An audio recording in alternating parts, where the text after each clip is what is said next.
किसी भी पूर्व जनप्रतिनिधि की मौत के बाद उसके आश्रित यानी कि पत्नी को पेंशन का पैसा दिया जाता है। लेकिन अगर आश्रित और पूर्व जनप्रतिनिधि दोनों का निधन हो जाए तो उस पेंशन को खत्म कर दिया जाता है। यह सरकारी नियम है। लेकिन बिहार में एक बेहद चौंकाने वाला मामला सामने आया है, जहां पूर्व जनप्रतिनिधियों और उनके आश्रितों के मौत के महीनों बाद भी, या कह लीजिए कि कई मामलों में सालों बाद भी, सचिवालय की तरफ से उनके खाते में पैसा भेजा जा रहा है। इससे भी ज्यादा चौंकाने वाला मामला यह है कि जिन जनप्रतिनिधियों के खाते में पैसा भेजा जा रहा है, उनके परिजनों का दावा है कि उन्होंने तो बैंक से अकाउंट को ही बंद करा दिया है। पूर्व केंद्रीय मंत्री और भारतीय जनता पार्टी के बड़े नेता रविशंकर प्रसाद की मां का निधन पिछले साल दिसंबर महीने में हुआ था, लेकिन अभी भी बिहार विधानसभा सचिवालय की तरफ से उनका पेंशन भेजा जा रहा है। और इसमें भी सबसे बड़ी हैरानी की बात है कि रविशंकर प्रसाद की तरफ से कहा गया है कि उन्होंने तो खाता को बंद करवा दिया है। इसी प्रकार से बिहार के पथ निर्माण मंत्री नितिन नवीन की मां मीरा सिन्हा, जिनका निधन लगभग 6 महीने पहले हो चुका है, उनके लिए भी पेंशन की राशि भेजी जा रही है।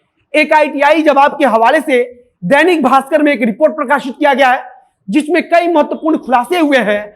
और अब इस रिपोर्ट को देखकर सरकारी मंत्रालयों के कामकाज के तरीके पर और व्यापक स्तर पर हो रही इन गड़बड़ियों को लेकर कई प्रकार के सवाल खड़े हो रहे हैं। बिहार विधानसभा के अध्यक्ष विजय सिन्हा ने कहा है कि इस मामले की जांच होगी। अब नमस्कार, मेरा नाम है मोहित कुमार सिंह और आप देख रहे हैं हमारा विशेष कार्यक्रम explainer. Palm view hospital, Patna का सबसे शानदार अस्पताल, जहां ट्रॉमा सर्विसेज के साथ यूरोलॉजी का भी उचित इलाज होता है। इसी के साथ यहां आपातकालीन सेवा जैसी अन्य व्यवस्थाएं भी उपलब्ध हैं। दैनिक भास्कर में एक रिपोर्ट प्रकाशित हुआ है, जिसमें बिहार विधानसभा सचिवालय की तरफ से 13 सितंबर 2021 को RTI के तहत एक जवाब दिया गया है। और उसमें इस बात का खुलासा हुआ है कि पूर्व जनप्रतिनिधियों और उनके आश्रितों को पेंशन देने के मामले में लापरवाही बरती जा रही है। हर साल केवल पूर्व जनप्रतिनिधियों, मतलब कि पूर्व विधायक को या फिर उनके आश्रितों को पेंशन देने के लिए बिहार सरकार 59,33,30,000 रुपया खर्च कर रही है। लेकिन इस खर्च का एक बड़ा हिस्सा उन जनप्रतिनिधियों के खाते में भेजा जा रहा है जिनके आश्रित और पूर्व जनप्रतिनिधि दोनों का निधन हो चुका है।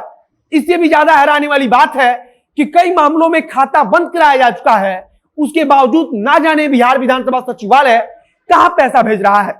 RTI के तहत जो जानकारी मांगी गई थी, उसमें विधानसभा सचिवालय की तरफ से कहा गया कि पूर्व केंद्रीय मंत्री रविशंकर प्रसाद की मां, जिनका नाम बिमला देवी है, उन्हें हर महीने 30,750 रुपया का पेंशन दिया जा रहा है। जबकि पूर्व केंद्रीय मंत्री रविशंकर प्रसाद की मां बिमला देवी का निधन तो 2020 के ही दिसंबर महीने में हो चुका है। इधर बिहार विधानसभा सचिवालय की तरफ से जब पेंशन दी जाने की बात की गई तो रविशंकर प्रसाद ने कहा कि यह पूरी तरह से तथ्यहीन बात है। उन्होंने कहा कि हमने तो बैंक अकाउंट को बंद करा दिया था और बंद पड़े बैंक अकाउंट में पेंशन कैसे आ सकती है। इसके प्रमाण के तौर पर उन्होंने पासबुक का फोटो दिखाया है, जिस पर लिखा जा चुका है कि अकाउंट इज क्लोज्ड। अब सवाल यह है कि अगर खाता बंद किया जा चुका है तो सचिवालय की तरफ से पेंशन कहां भेजा जा रहा है। एक और मामला बिहार भाजपा के बड़े नेता और पथ निर्माण मंत्री नितिन नवीन से जुड़ा हुआ है।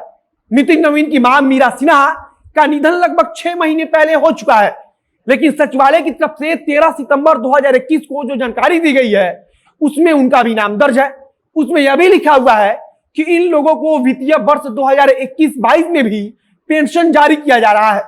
दैनिक भास्कर ने अपनी रिपोर्ट में बताया है कि बेगूसराय जिला के टेघड़ा विधानसभा क्षेत्र से पूर्व में रामेश्वर सिंह विधायक रह चुके हैं, लेकिन उनके निधन के बाद से उनकी पत्नी सरस्वती देवी को पेंशन दिया जा रहा है। जबकि उनकी पत्नी सरस्वती देवी का निधन भी 2018 के जनवरी महीने में ही हो चुका है।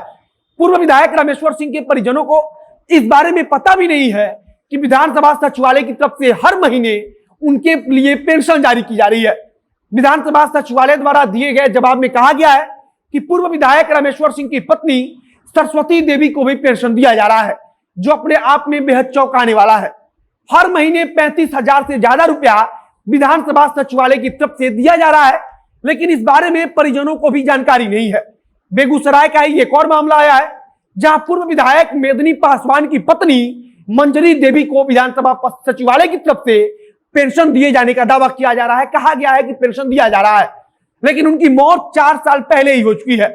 कुल मिलाकर विधानसभा सचिवालय की तरफ से पेंशन में गड़बड़ झोल किया गया है और विधानसभा अध्यक्ष भी इसकी जांच की बात बोल रहे हैं। आरटीआई से जो जानकारी मिली है उसके मुताबिक पूरे बिहार में 991 पूर्व विधायक या फिर उनके आश्रित पेंशन ले रहे हैं। सरकार की तरफ से हर महीने 4,94,44,00,000 का खर्च सिर्फ पेंशन दिए जाने के लिए किया जा रहा है।